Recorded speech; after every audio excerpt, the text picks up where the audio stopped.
The rehabilitation plans of Cebu, Leyte, Samar, and Tacloban and Eastern Samar will be tackled and approved in a meeting of the heads of the 5 clusters involved in a massive effort in Cebu City tomorrow. The meeting will be led by Rehabilitation Czar Panfilo Lacson. This report by Rocky Ignacio.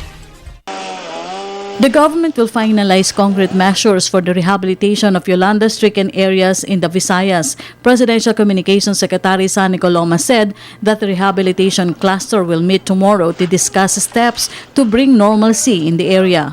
Presidential Assistant for Rehabilitation and Recovery Secretary Panfilo Lacson will be joined by the 5 cluster heads, namely Vice President Jojo Marbinay for the shelter sector, NEDA Secretary Arsenio Balisacan for the support sector, DSWD Secretary Dinky Solomon for social services, DPWH Secretary Rogelio Singson for infrastructure, and DTI for the livelihood sector. Isa sa pinal na at isa sa konkreto yung work program para sa mga sumusunod na lalawigan. Leyte, Eastern Samar, Western Samar, Cebu, at Siyudad ng Tacloban. Ito yung pinag-usapan natin dati. Ang baseline nila, yung PDNA, Post-Disaster Needs Assessment. Pag nakumpleto yung PDNA, pwede nang gumawa ng konkretong work program in each of those 5 aspects: shelter, livelihood, infrastructure, social services, and support. They can already identify concrete programs and the corresponding budget. At pag nabuo ito, handang-handa nang i-release ng DBM yung budgetary support for implementing these projects. Work in progress pa yung sa iba pang lalawigan. Pansinin natin, there are 171 municipalities in the so-called Yolanda Avenue. Ima-minus natin doon yung Leyte Province, yung Cebu, yung Eastern Samar, Western Samar. So matitira na lamang Palawan, Aklan, Capiz, Antique, no?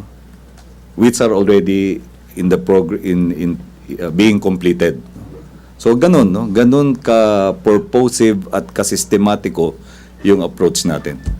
He said a massive reconstruction program for areas battered by Super Typhoon Yolanda will also help pump prime the economy.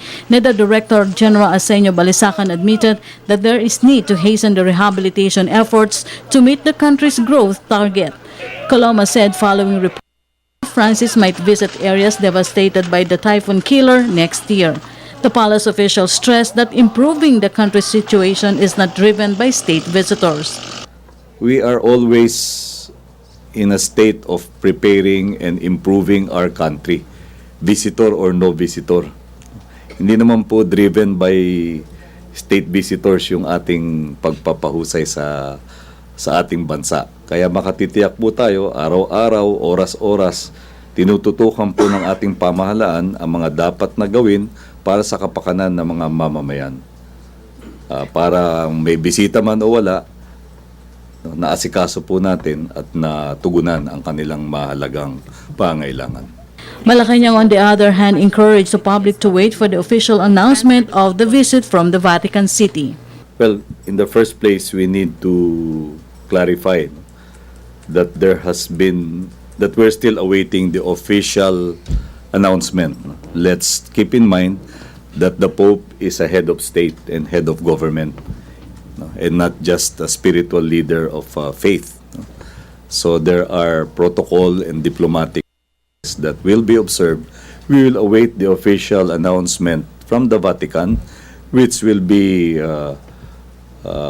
acknowledged or verified by our own Department of Foreign Affairs. Meanwhile, Malacanang has ordered a review of the safety measures and emergency responses that had been put in place in the tents of the survivors of Super Typhoon Yolanda in Tacloban City after 7 people died during a fire last Wednesday. Naganap din ito mga past midnight. Kaya merong mga implications. Number 1, yung safety procedures, no? Ano ba yung safety precautions dyan sa mga temporary shelters na ngayon, no? Dapat siguro tignan yun. Pangalawa, yung emergency response in case of fires, no? Dapat siguro merong mas responsive na sistema, no?